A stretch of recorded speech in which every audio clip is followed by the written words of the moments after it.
May bago na namang Christmas pasyalan at sakto po yan pagdating ng simbang gabi dahil malapit lang ang Meralco Liwanag Park sa Manila Cathedral.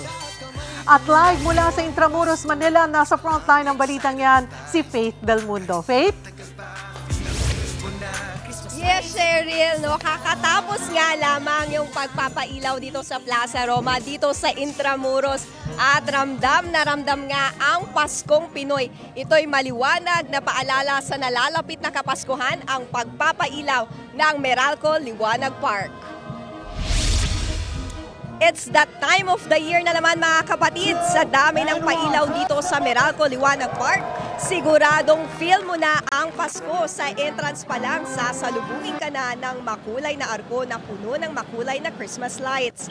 Perfect background para sa inyong mga Christmas theme photos. Ang 20-feet giant Christmas tree na ito nagawa sa mga ni-recycled na metro ng kuryente. Nakapark din dito ang Meralco Tranvia o streetcar na pang picture-picture din. Pati nga ang fountain dito sa Plaza Roma, pinailawan nga rin. Kaya kung magagawi po kayo sa Maynila, sakto ang Meralco Liwanag Park para sa inyong evening stroll, lalo na pagkatapos magsimba sa Manila Cathedral.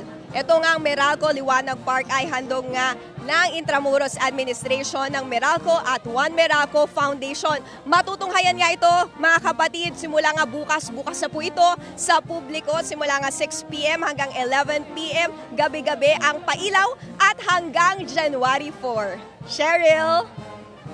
Maraming salamat, Faith Del Mundo. Mga kapatid, Cheryl Cosim po. Maging maalam at may pakialam sa mga napapanahong issue at headlines. Mag-follow at mag-subscribe na sa social media pages ng News 5.